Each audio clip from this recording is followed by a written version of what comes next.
Hello friends, यहाँ पे question देखिएगा। क्या है कि if vector are is inclined at equal angle to the three axis, तो find the magnitude of R is to root three units. The find R मतलब हमको कह रहा है कि मैग्नीट्यूड दिया हुआ है। मैग्नीट्यूड दिया हुआ है तो क्या दिया हुआ है? Given given r equal to क्या है? Two root under three.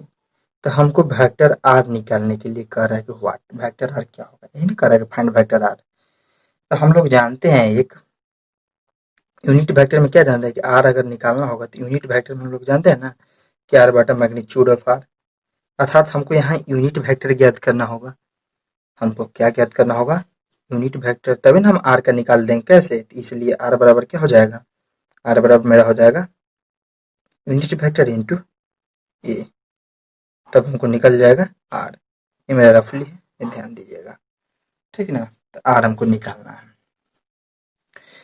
तो हमको कह रहा है कि if vector are is inclined at equal angle. Equal angle कहने का मतलब है कि क्या है जो हम लोग लेते हैं एल एम एन, ये सब क्या है? इक्वल एंगल पे है।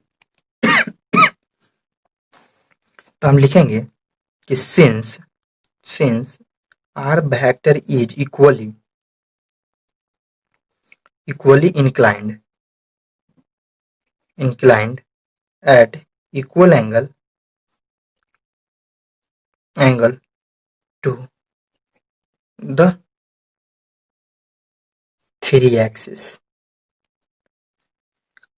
ठीक है, जब इक्वली इंक्लाइंड है, कौन? थ्री एक्सिस पे इक्वेशन कह रहा है, तो डायरेक्शन कोसाइन जो इसका होगा वो क्या होगा? इक्वल होगा। जब इंक्लाइंड है, इक्वली इंक्लाइंड है, तो डायरेक्शन कोसाइन होता क्या है?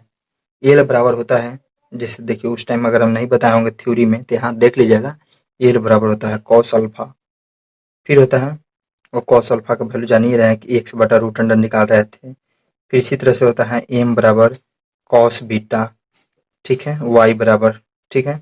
इसी तरह से एन बराबर होता है कॉस गामा, जो होता है जेड बराबर रूट बाई कुछ, ठीक है, जो होता है लिख लीजिएगा x square plus y square plus z square होता है, ये होता है, ठीक ना। तो एक क्या होगा यहाँ? डायरेक्शन कोसाइन इक्वल होगा, क्योंकि क्या?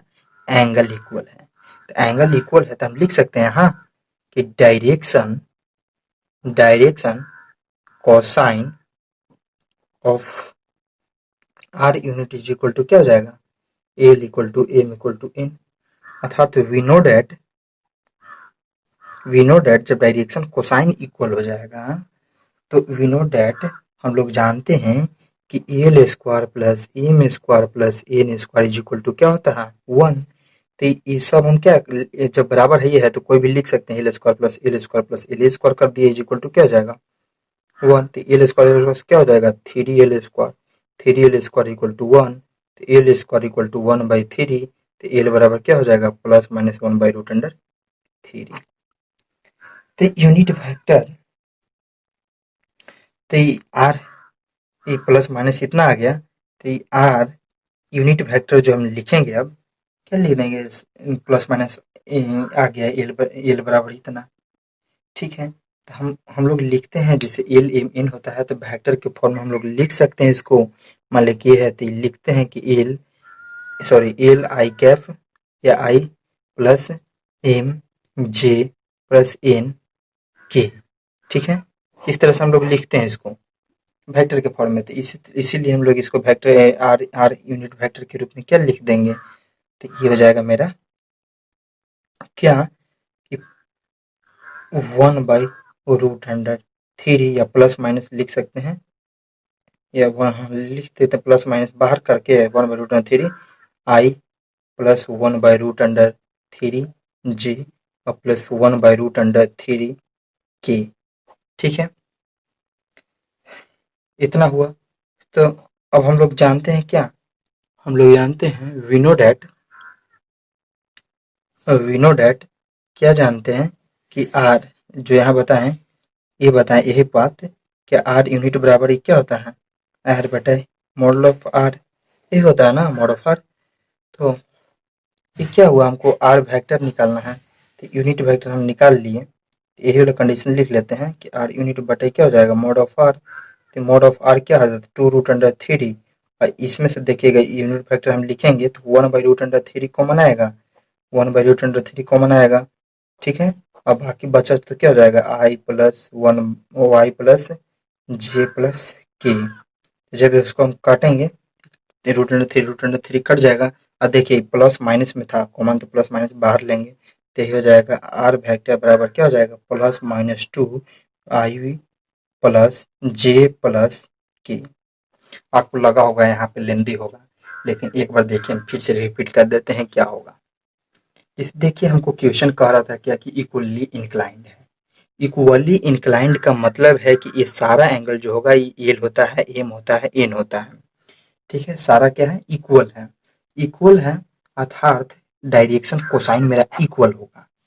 क्या होगा, डायरेक्शन कोसाइन इक्वल होगा, क्योंकि एंगल इक्वल होगा तो वैल्यू भी क्या आएगा, इक्वल आएगा।